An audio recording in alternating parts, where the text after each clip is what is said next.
আমরা কি চিনি? চেনো হয়তো।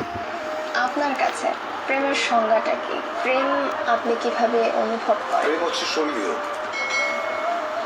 এইটা মানুষের ভেতরে প্রেমের যে অনুভূতি, এটা পবিত্র এবং স্বর্গীয়।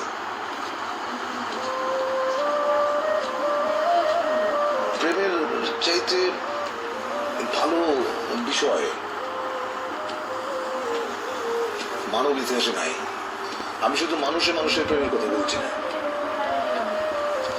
একটা মানুষ একটা বৃক্ষের সঙ্গে প্রেম করতে পারে। একটা মানুষ তার বাসার জানালার পাশে যে গাছটি আছে সেখানে যারা দোয়েল পাখি বসে, সে তারও প্রেমে করতে পারে,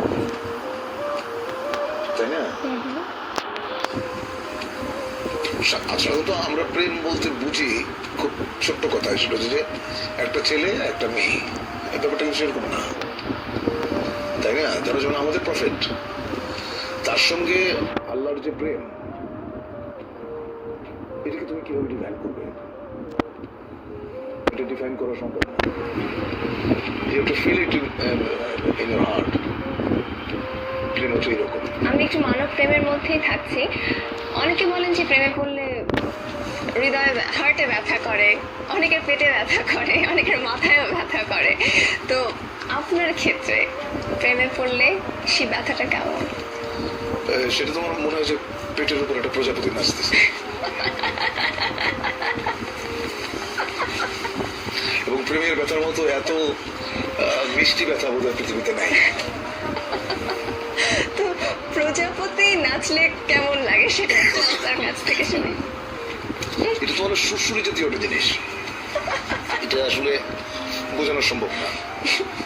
তুমি হয়তো কাউকে ভালোবাসো বা কারো প্রেমে পড়েছো, তুমি তোমারটা তোমার মতো করে বুঝবে, আমি আমারটা আমার মতো করে বুঝবো। আচ্ছা, আপনার যে ক্যামেরাম্যান যে আছে এখানে, কি নাম তোমার? হ্যাঁ, ছোটন ছোটন। ছোটন ওর প্রেমের অনুভূতি যেটা ও বুঝবে, ওটা তো আমি বুঝবো না। আমি যখন বালক ছিলাম তখন প্রেম বলতে যেটা বুঝতাম, পরিণত বয়সে এসে আমি দেখলাম প্রেম আসলে অন্যরকম। পার্থক্যটা কি? পার্থক্যটা অনেক অনেক অনেক।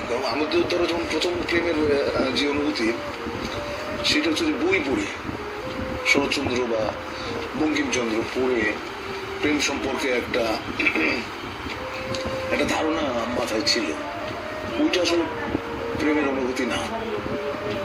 প্রেমের অনুভূতি একেবারেই অন্যরকম, একেবারেই।